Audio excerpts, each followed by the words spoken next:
Welcome to Sober Dad Crew, the podcast where we talk about all things sobriety, recovery, parenting, music, tattoos, work, and more. For more information, please visit soberdadcrew.com. All right, Dan, welcome to Sober Dad Crew.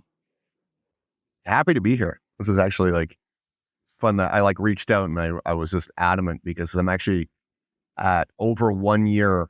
I would call myself 90% of the way there sober, but not seeking the drink anymore, which was a big one for me. And yeah. So define what 90% sober means to you.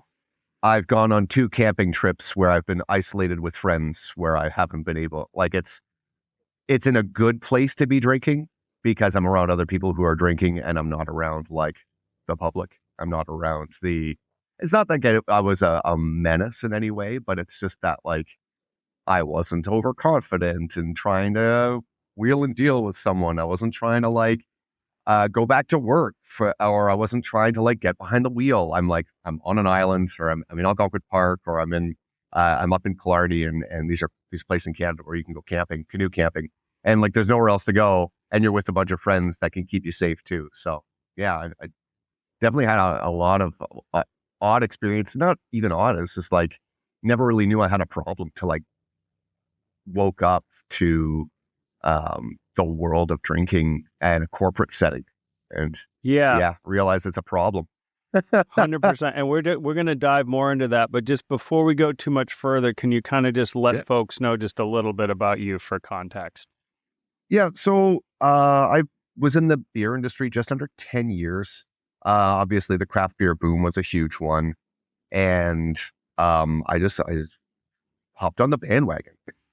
I went back to school for brewing because I liked the idea of working and drinking. It was just fun. It's just in your early 20s, the world's your oyster. You could just kind of work and drink and make your stuff and have people say, "Wow, you make such good beer." And I was actually really good at it. I still am really good at it.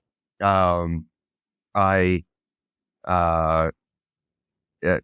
then started working the keg room at first, being a brewer, and then I started running breweries. Then I opened a few breweries, and then I consulted for breweries, and all the way up to working for Labatt, which is a Anheuser-Busch family of brands.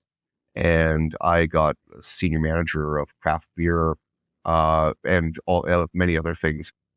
And kind of worked all my way up to the top. And my end of my career is when I got laid off, kind of actually because of the Bud Light scandal last year. Remember when the one can got a lot of people upset. And so the company lost, $1.6 billion in sales overnight. And a lot of us people with white glove roles were restructured out. There was just no need to have us there. And I knew it. At my end of my career there, I was just writing was on the wall. There was no work for me. And I was okay, I'm being laid off. And the clock is ticking.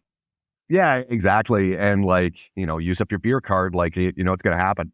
And so I remember getting pulled into my HR meeting and it was just "Oh, Dan, so sorry." But I was "Yep, what's my severance?" And it was terrible. So I went and got a lawyer and all that stuff. But then, I don't know, I took a hard look at what was keeping me afloat there.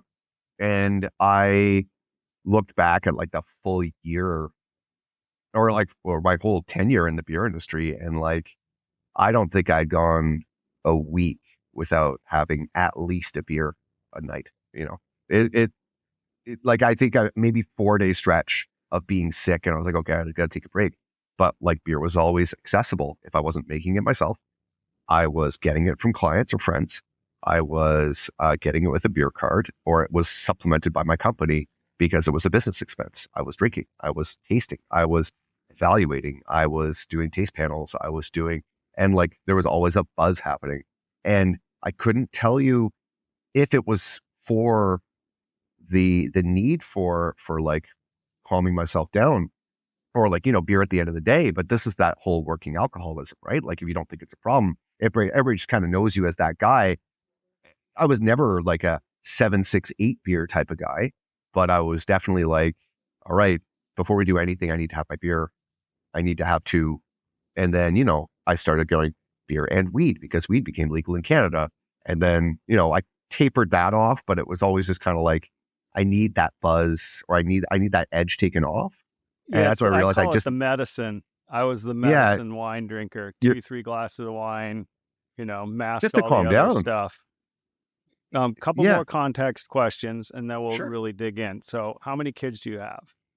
I have one, and his name is Booker, and he's 2.5. In it with a toddler. He is literally, I thought I was in terrible twos, and every day is getting more and more into the terrible twos. And it's insane. He's so funny. He's like just the sassiest kid. But it's like he has this growly Batman voice when he gets mad. He goes, "No, Daddy, no." That's amazing. The funny thing I figured out along the way is that toddlers and teenagers are very similar in their disposition. Just the older ones are like bigger and can swear more. But Right? they're in that same developmental position of trying to pull away and Yeah. be independent. Yeah. Did you always want to be a dad?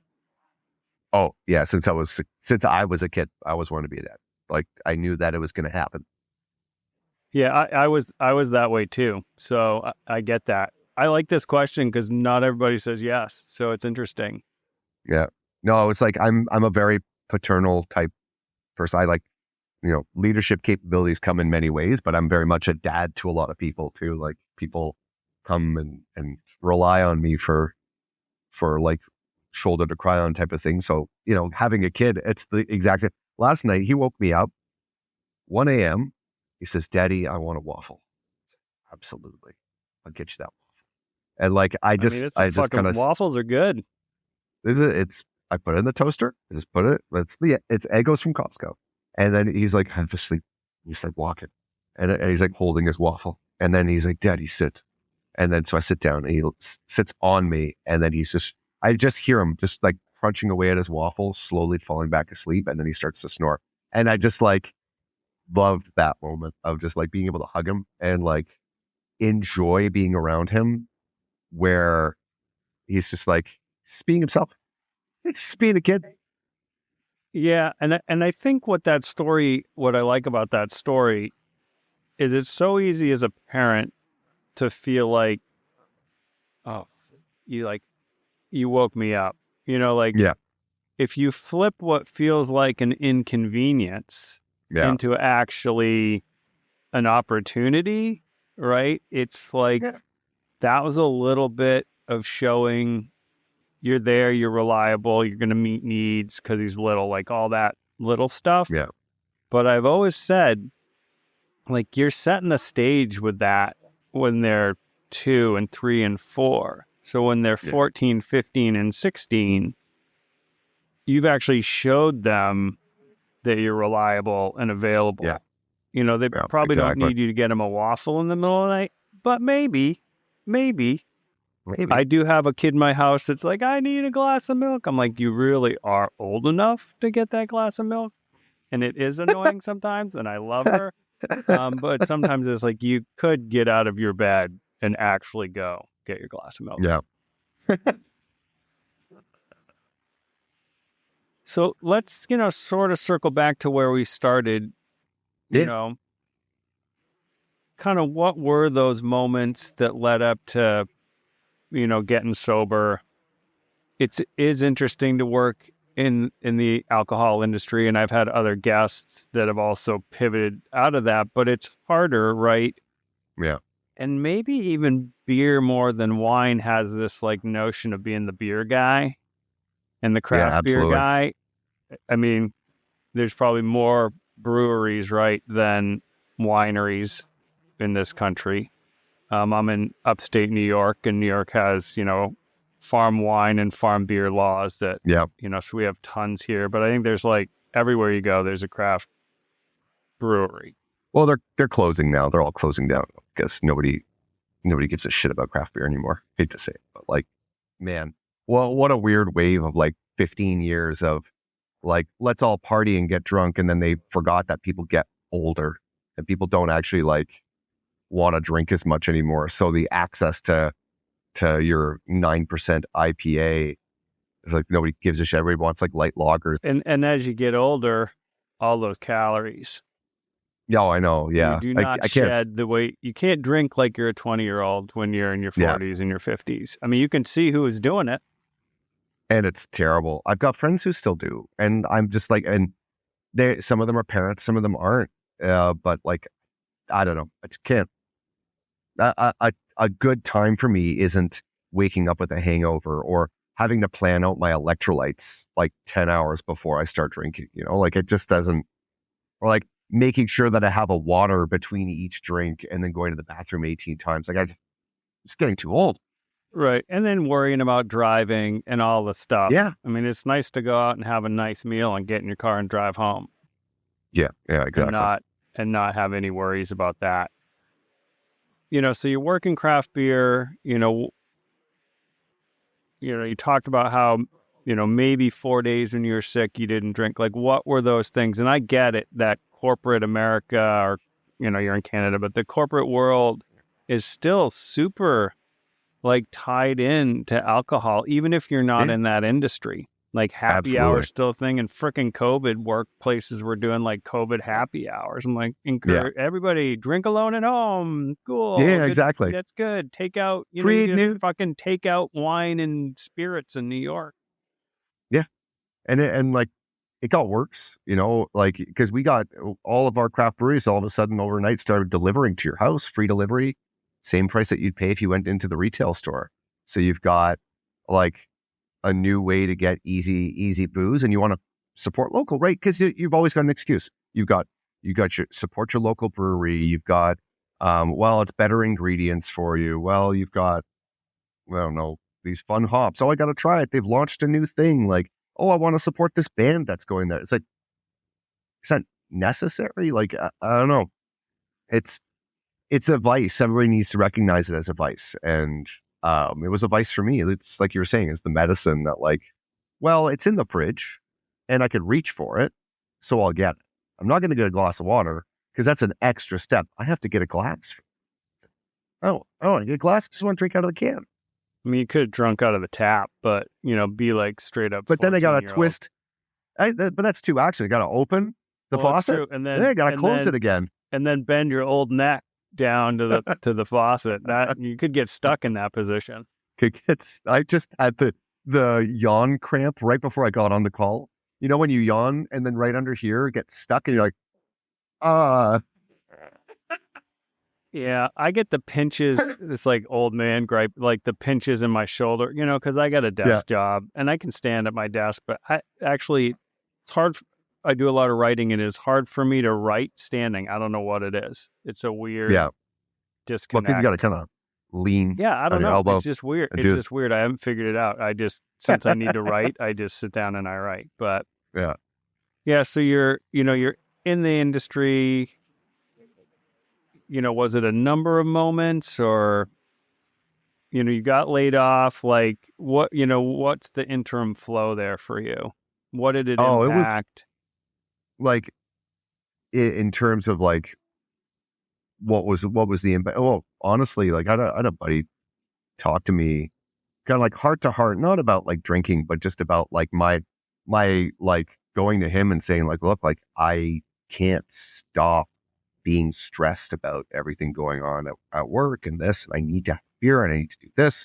And actually it was kind of like that wake up call of like, hey, you're a dad now. Like you need to set your priorities in the way that you want to.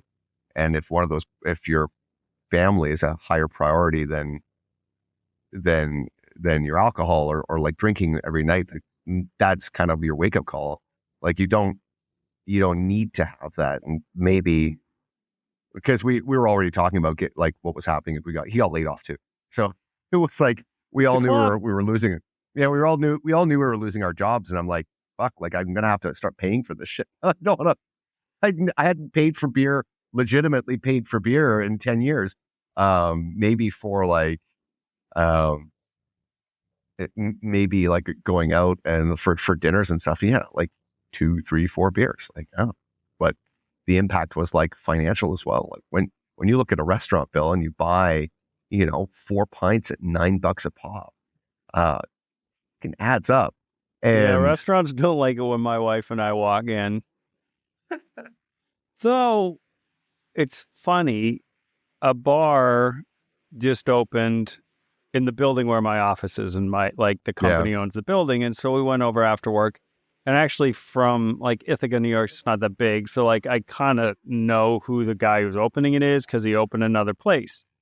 Yeah. And his old place had this bartender, and it was really before all the NA stuff, but there was a great, sort of indoor food truck kind of thing there. They did music, and I would go in, and that bartender, he knew, and he would just make me something that was good. Yeah. I said, just make me something delicious, no alcohol, and he would do it.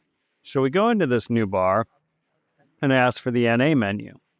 Nothing. I'm like, it's 2024. Like, you don't have 6 NA beers? Like, why? You don't have, like, it just is bonkers to me. And we went out, was it our anniversary? We went out to like a really, really, really nice place. Like probably one of the more expensive places in Ithaca. Yeah. And we asked for the NA thing, NA menu. And the guy was like, well, we have a full range of Pepsi products. I was like, I'm literally looking at a $50 entree. And the food is incredible. But I'm looking at this and I'm thinking, well, A, you guys are lame. Like you can't crack open like any of these and many B, like you're leaving money on the table. So we got San exactly. Pellegrino, whatever. They put it in nice glasses, with some lime. But I was like, you could have sold us each a $10 NA beverage. 100% we would have both bought one. Or like an $18 NA cocktail. It's just like people do that because like they want the experience still.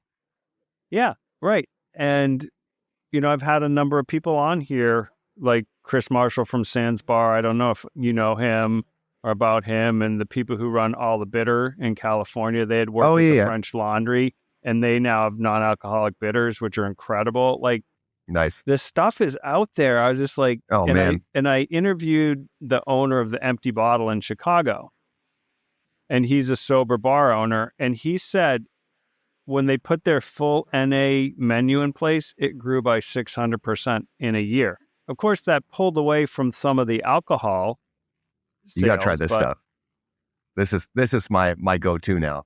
If you want something that's like a fun shot, like I will shamelessly post Spirit.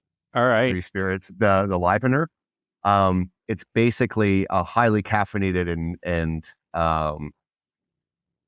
cayenne pepper shot, and you could just have it as like a 1 ounce or 2 ounce pour, and you just like knock it back, and it's actually like you up. Like if I need to focus on doing work, I used to have like a shot of bourbon when I would work. I'm like, oh, this will help me work. Like, what the fuck am I doing? Like, why did I think that now that I have the clarity, like, why did I think that was like the right thing to do? And like going out, the only option being alcohol. I develop NAs now. Like I took all my knowledge of the beer industry and operations, and like 5 times a week, I do product development for non-alcoholic cocktails and beers. Yeah. And let's talk about this. Cause I think a lot of things. I think for years, one of my fears, especially when I was a single dad, was losing my job. I was terrified of that as a thing. Like, no, who else is going to do it? Like, what am I going to do? All those things. I was terrified of it. So you get laid off. Yeah. Like, what? Like, you said you kind of knew it was coming. Yeah. But the reality of the, so-called pink slip and the probably feeble check, that might take you 2 weeks, great. Here's 2 weeks of a paycheck. Great. Yeah. What are the emotions? And then what was your thinking to pivot? Well, so after leaving the industry, it was tough.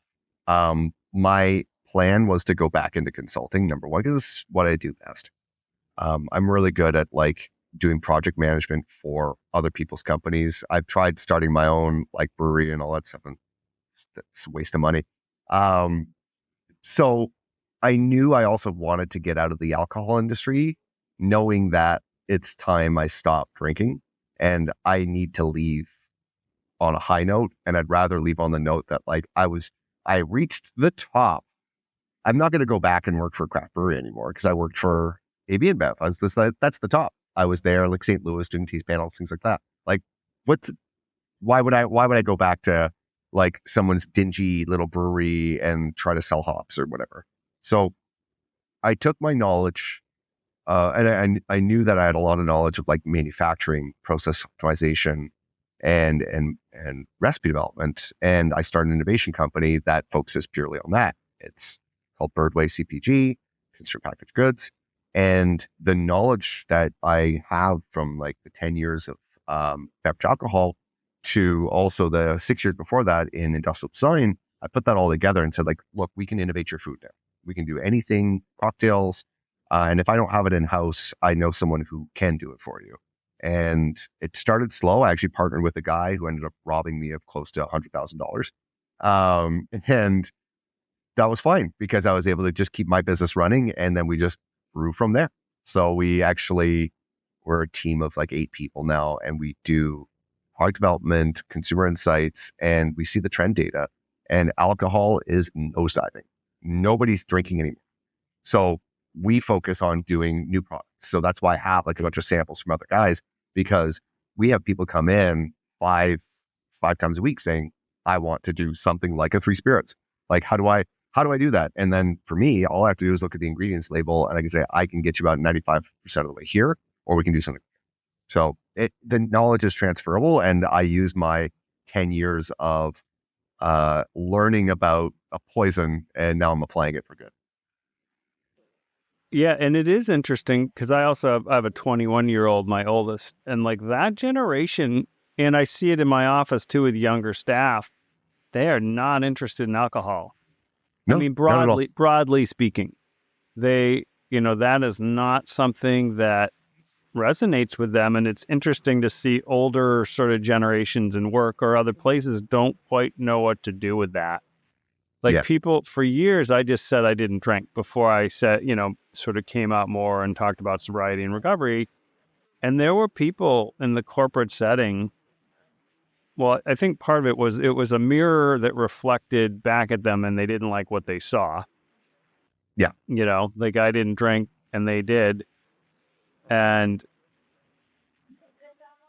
it's shifting, but there's some of that older generation. They're suspicious of it. They don't know what to do with it. They're used to that being the social lubricant, the Friday after work lubricant, the conference lubricant, things. That's the big one. Not to say they inherently have any problem with alcohol. There's a lot of people out there that can have a glass of wine and they're good. Yeah. But you go to these settings and it's still a thing. I go to a lot of like hospital galas because we do healthcare architecture where I work. And I'm like, okay, of all the places that maybe should be like doing something different, maybe it's the healthcare. But it's such a thing. No, I totally agree. And that even now, like seeing it is shifting though. I like even people like my father-in-law, general contractor forever. He's almost 70, or he is 70 soon. We switched him on to non-alcoholic beers. He drinks like Corona Sunbrew. I don't think you guys have that in the States. It's a non-alcoholic Corona with vitamin D. It's the best. Oh, so it's like good for your mental health. Yeah, I was never like a big beer guy. I worked in the wine industry in the Finger Lakes for a while, but I was never a big beer person. But I know there's like a Corona Zero and a Guinness Zero. Like they're all like in the coming Finger up Lakes. With a zero. Well, I was in Rochester a couple of weeks ago, and then I saw that because Genesee makes the Labatt product so Genesee makes a Labatt Blue 00, and I'm like, I'm trying this, and it was so good. I was actually like, this is my favorite beer now. Every time I'm gonna go to the States, I'm gonna buy the Labatt Blue 00 that will never ever reach Canada. even though it's a Labatt product. Yeah, I mean, it is what people are saying is like, especially the NA beer world and the NA spirit world is really strong. I think the NA wine world's a little harder because it just, you don't want it to taste like grape juice. So just accept that that's a thing and it's okay. Like NA wine is tough because wine isn't heat treated, but a lot of non-alcohol processing is heat treating or not having alcohol in it to begin with. So like the NA cocktails, they're not like, it's not a dealcoholized product, right? Like gin, it's just like distilled in a different way or through high pressure. So when you're making an NA wine, you have to treat it with heat, cooks the wine, which makes it taste disgusting, oxidizes it to shit. So like there are a few here that have had, they're not even from Canada, they're from Germany. I feel like they've solved it, but they're also using natural flavor and a natural flavor with masking agents. So it's not actually like real wine, it's science wine. Right. It's Star Trek The Next Generation, synthahol. Exactly. Unless Picard goes back to the family vineyard. Now I'm getting nerdy, but God, the whole family vineyard part about Picard, those 3 seasons, I hated it. I was actually not a fan of the Picard series.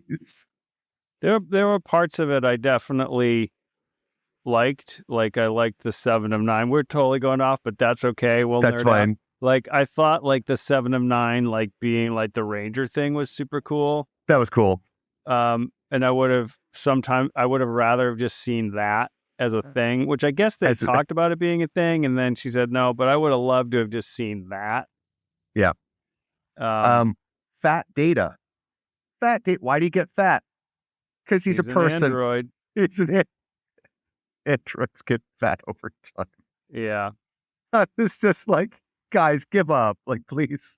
I thought like it's already dead. Like Zen Wharf was like pretty good.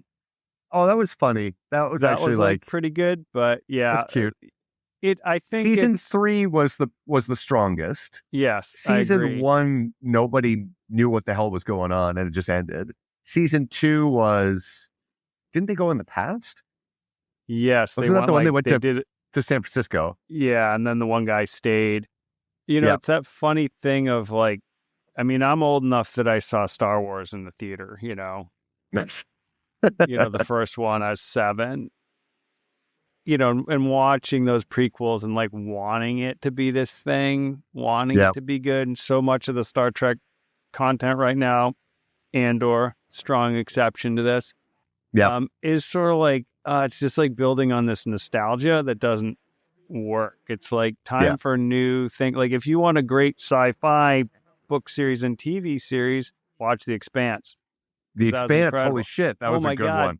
I fucking love that. Was like, and also, you know, because I can't help myself, related in a way to like where we are now as a world.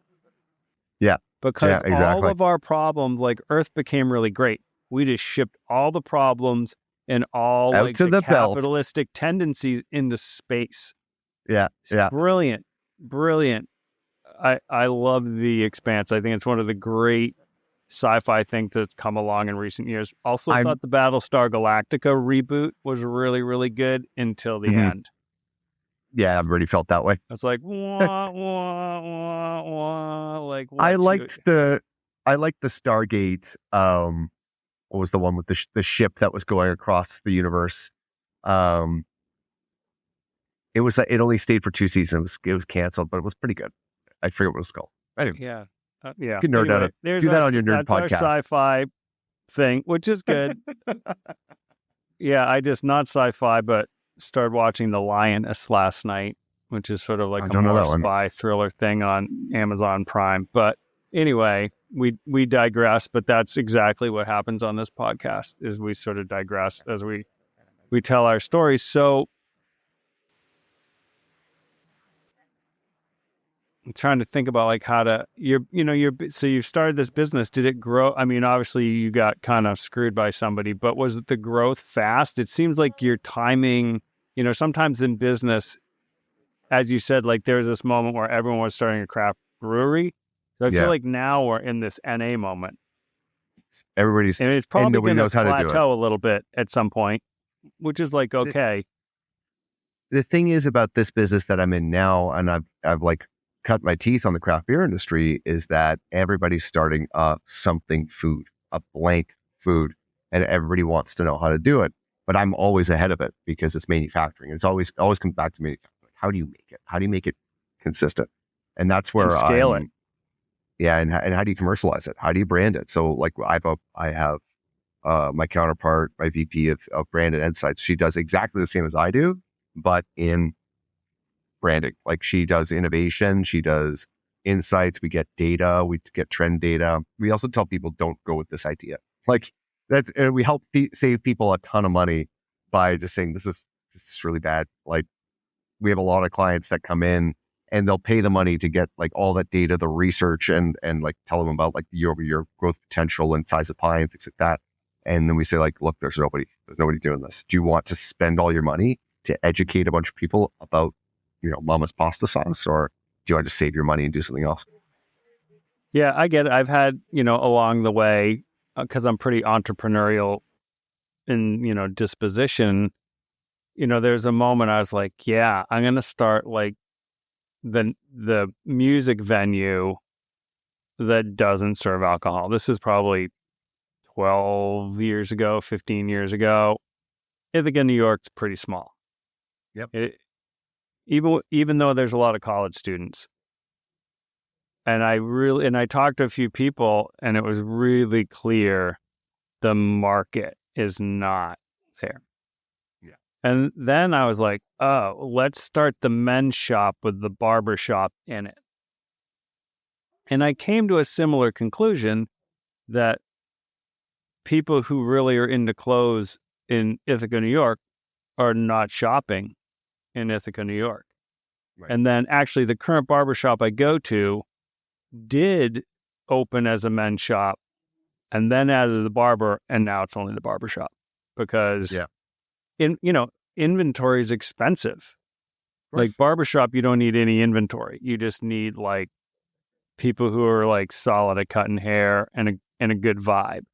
You don't need to keep $200 jeans in stock in 10 sizes. Like the cost of inventory grows very rapidly.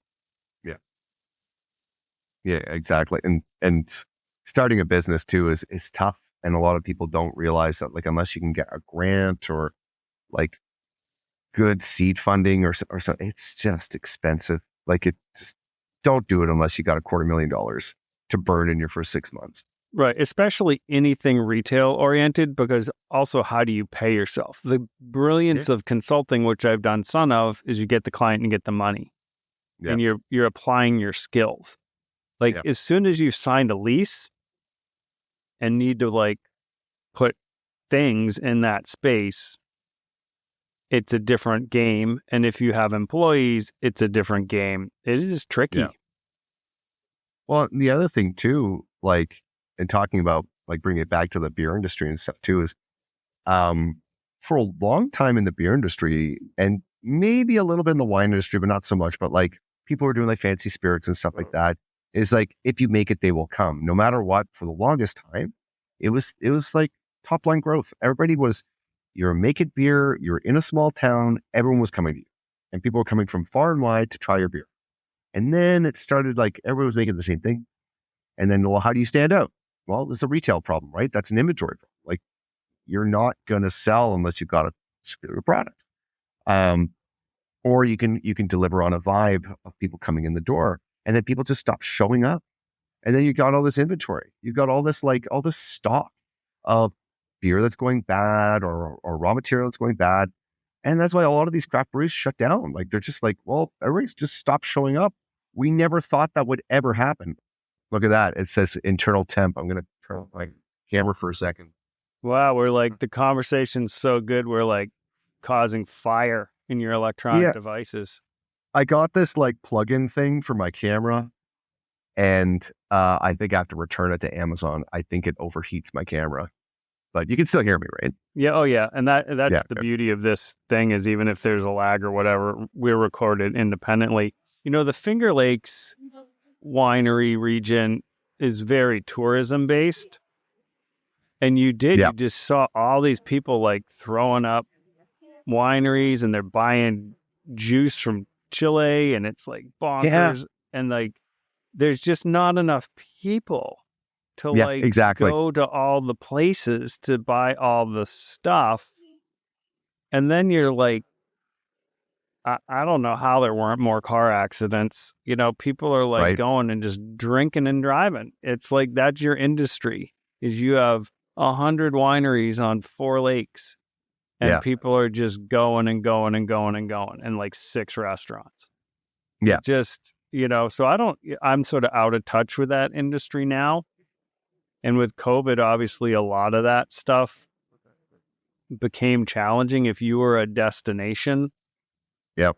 Wine or not, there was that period where people weren't going in. So, like, what do you do?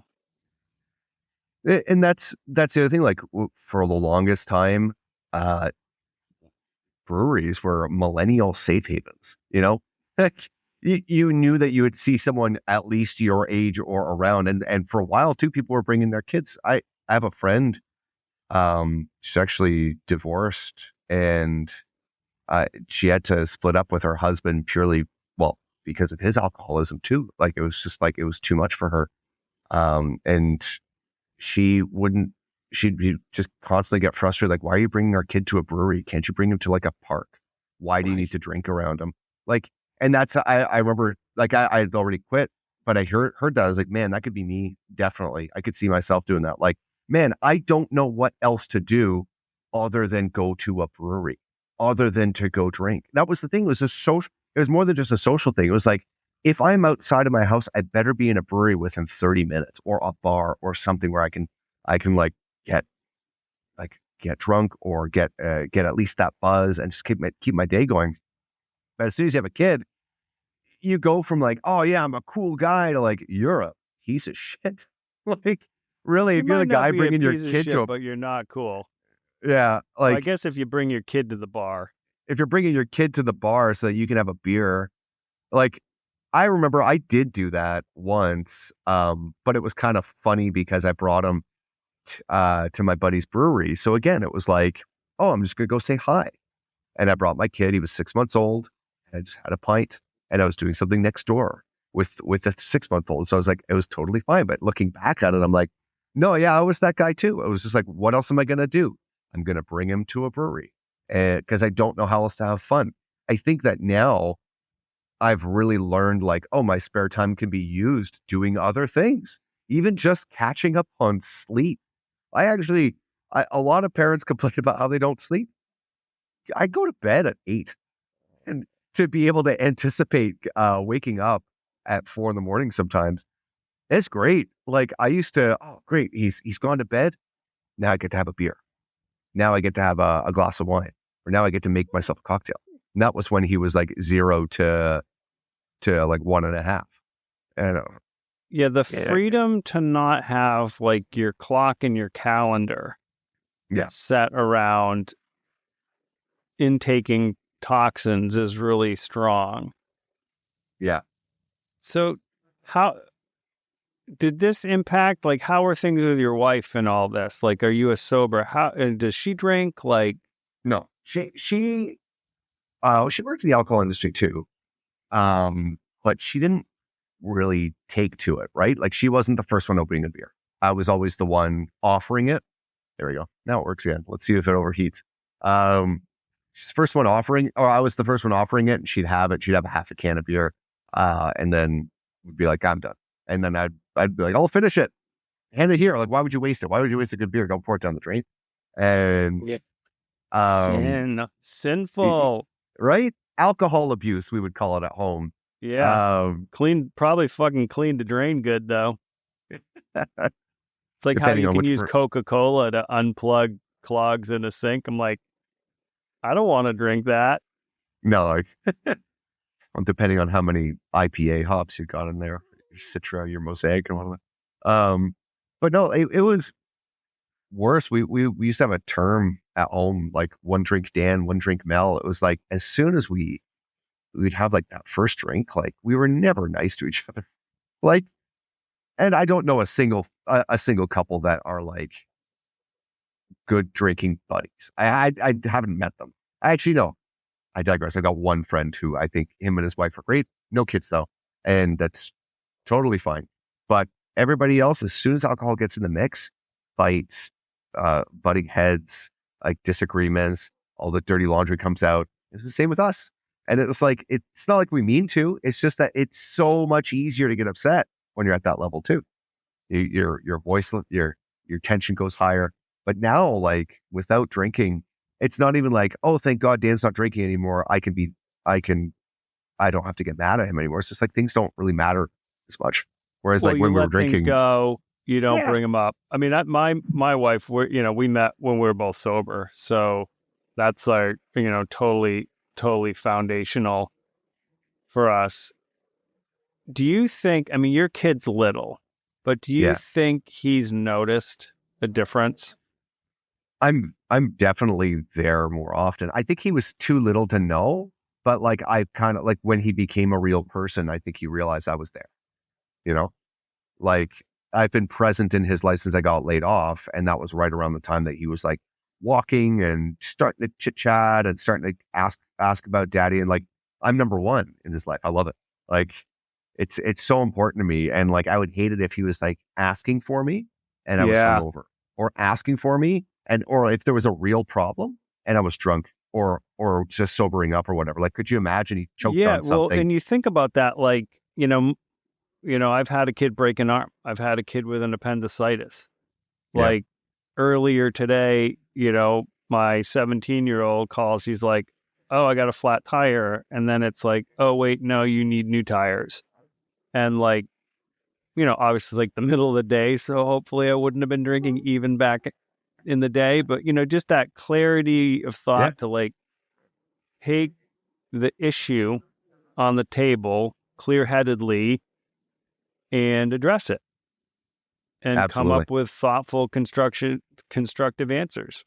It's the clear headedness too. Like I thought that by lubricating, I was actually like, oh yeah, I can make decisions faster. I was just making poor decisions, like because I was bothered by it.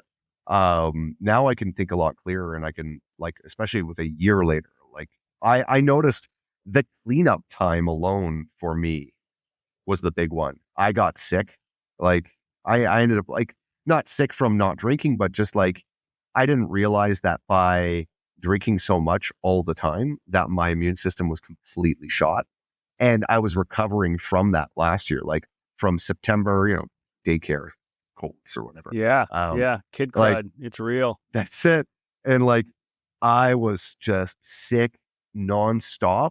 But like this year, this season, I just recovered from something, but it's not like debilitating like it used to be. And that's because I'm like, oh, turns out alcohol doesn't fix that. Like, oh, I just have a shot of bourbon, it'll make me sleep better. Fuck, like all these dumb excuses to drink. Um, but now I've kind of gone on the other side of it, and I'm like starting to question when, drinking on a Tuesday, like, what are you doing? Like, not to be rude about it, but like, I interviewed someone just recently, and she had a cocktail at 1 o'clock, and on the interview, and I'm like, is that a cocktail? She's like, yeah, like you brought a cocktail to an interview. Like I was actually just kind of like floored. I was What like, are we watching? who? Mad Men? I was like, and she's like, well, I work from home, so who cares? I'm like, see you later. Like I seriously, I was just turned off by it because I'm like, if you're gonna have a cocktail at 1 o'clock, that means by 4 o'clock you're fucked. Like, don't tell me this is gonna loosen you up. You cannot work after a cocktail. You really can't. Like, even when we do taste panel at in Labatt, or even in some you're in some other craft breweries, like you're supposed to be able to hold your liquor, but like you're kind of drinking like half a pint on an empty stomach. You're doing it first Right. thing in the morning. You're not getting any good work done the rest of the day. It's, Yeah. I get kind of judgy about that. My wife tells me to keep my side of the street clean, yeah, which is like one of our things in our family. Like that's not your problem. But yeah, I am just like, I do get kind of judgy about that. Same thing with like smoking, but story sort of reminds me really early in this podcast, like maybe I had 2 or 3 episodes in the can. This woman had reached out, said her husband was like a local musician, sober dad. And I was like, sure. I was like, just trying to get people to interview. No one was reaching out yet. No one hardly was probably listening. And I do, my sort of standard thing, which I do, and ask kind of about sobriety and all that. And he's like, well, I just got out of the hospital, from getting in a drunken brawl where I dislocated my shoulder. So I've been sober since being in the hospital.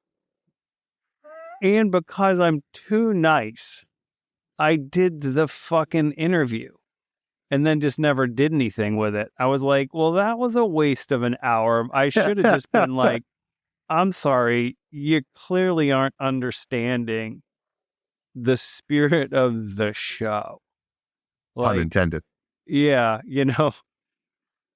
a year in, yeah, like really it was very weird. So anyway, that's sort of neither here nor there, but a little bit about, looking at other people. But it is interesting because I go out to restaurants and bars and it doesn't judge me, but I am sensitive, as we sort of talked about, to these workplace intersections. Yeah. Because I feel like the place you work should really be welcoming. Yeah. And you should, as an employer or me, a senior management level person, really work hard to create an environment where people are comfortable being. Yeah. And that means a lot of things. It means I don't talk religion. I don't talk politics. Like, this is my team. And our job is to build hospitals, higher ed, and affordable housing. Like, that's where we come together. That is our mission. So we're going to leave our other stuff in the car, right? And so that notion of like, how do we create a welcoming thing? And I feel like when at the end of Friday, people are pulling out bottles of wine, like I am not going to drink. It's almost 15 years. Like, I have no interest. My life is beautiful, but I feel like, where's the other stuff? They've gotten better because I'm always like, at least get me a friggin' seltzer or a root beer or something that's got a bit of color in it. Yeah, I mean, that doesn't look I like did water. Seltzer with a lime for years. Yeah. So it's I'm going to be like tested at this too, because I'm off to Austin for a happy hour with this mentor group of, like, in the CPG world. I got invited to mentor for the next cohort, but they're doing a happy hour. I've never been to Austin before. I'm going to be around a lot of strangers. Make them go to Sands Bar. That is Chris Marshall's NA bar in Austin. Oh, seriously? Okay. Seriously. I will write that down. Sands Bar. Fucking Chris is the coolest. I interviewed him early on. He's amazing. Yeah. So Sands Bar, he's like kind of like, I should introduce you because he does all these trainings around like helping people get into the NA world, either start a bar or a brand or anything. So yeah, his thing's right in Austin. So fantastic. Then you don't have to worry. It's like, I'll go right at, like, the happy hour is the happy hour. Like, they booked a whole thing. It's like a $50,000 venue. It's like this fancy ass, like, whatever.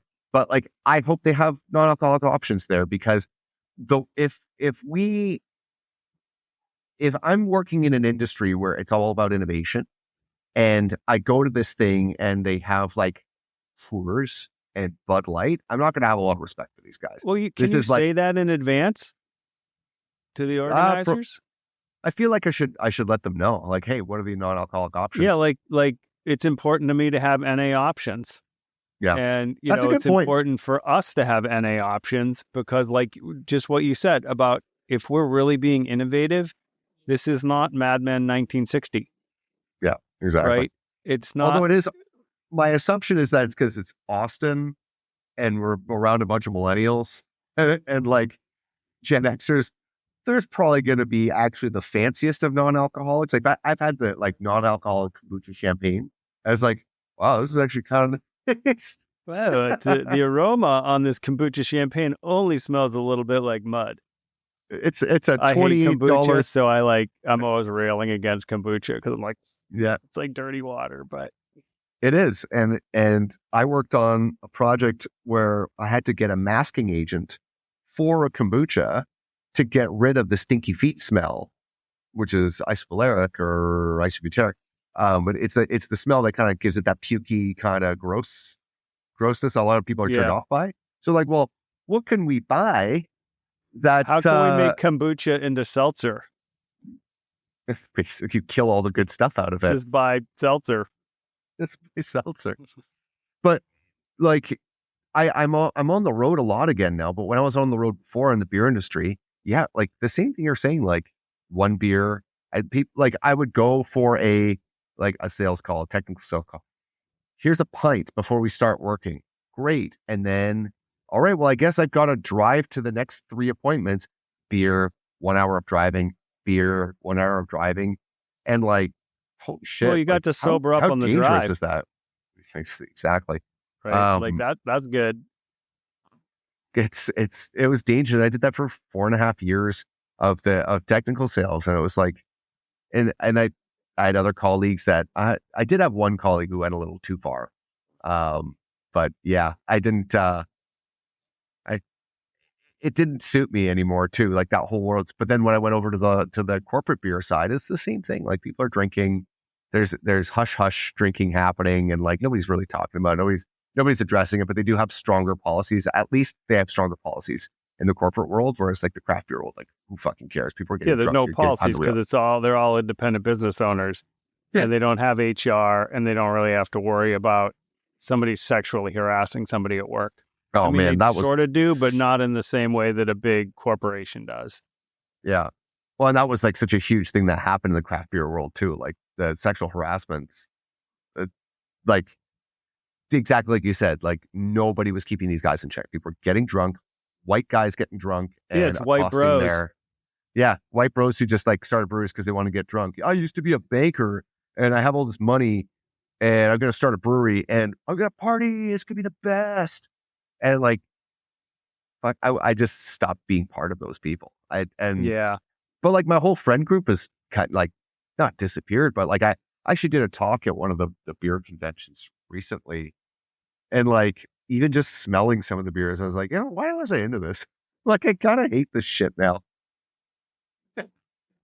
Yeah, the friend intersect thing is real because I did have, some friends and a few of them were just like heavy drinking and finally and I never drank, but I was like, why am I spending this time with these people who are just, a few of them were definitely in my judgment, high functioning alcoholics, like That's high it. powered jobs, kept those jobs together, but they got sloppy every night. Work hard, play hard, right? Like that, and that's Yeah. culture. That's like it's the trade show culture. That's like the whole thing. Like you buy into it, and you're just like, Yeah. well, I have to drink. I have to drink because it's my job.